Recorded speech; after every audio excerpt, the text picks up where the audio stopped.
If you need to create a vendor on Zoho Books, you're in the right place. I'm going to show you exactly how to do it.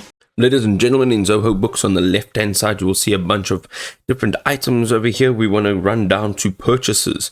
Go ahead and use that drop-down menu. Right here, you will see vendors. Okay, now if you click on vendors, you will see on this page, it'll show you all of your vendors. Okay, and here you can see it gives you the types of contracts you can actually have here. So what we want to do is click on create new vendor, or you can click up here, or you can click on that plus button. Too many options. All right, it all does the same thing. It'll take you now to this page where you can add in all of the vendors details. So you can say Mr. Mrs. You're going to give it a first name. So let's just say Bob and Henry.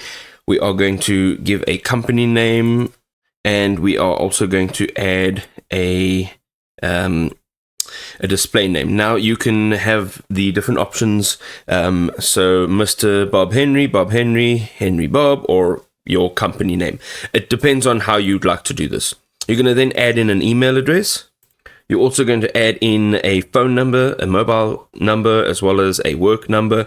And then you're going to add a language. And here you can add in some additional details. So the currency that you'll be working in, an opening balance, if you would like to add in there, your payment terms, and then you can enable a portal here. So this gives your vendor access to a portal to view all the transactions and payments. So they'll have their own little portal over here within Zoho Books on your account. You can also add in more details. If you click over here, you'll see the website department, designation.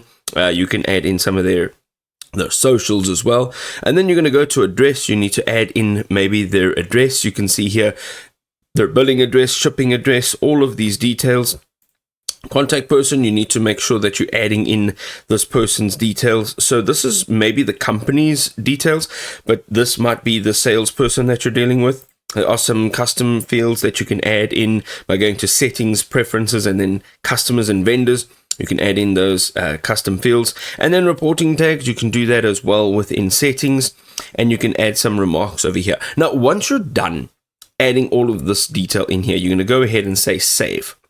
Now, once you've said save, you'll see now if you click on vendors, this will be all of your vendors, and you can go in here. You can actually use this drop down, click on edit, and you'll get back to this page over here, and that's great. Now, when you are creating invoices or quotes or anything like that, let's say if you're going into an invoice and you're saying new invoice, you'll actually see, let's say you are creating an invoice and you're going into your line items here, and you click in here. Let's say we want to add in this item. You'll actually be able to add in, let's say, a new item. Once you add in a new item, you'll actually be able to add in that vendor over here if you are adding in a new item for your invoices as well as your quotes.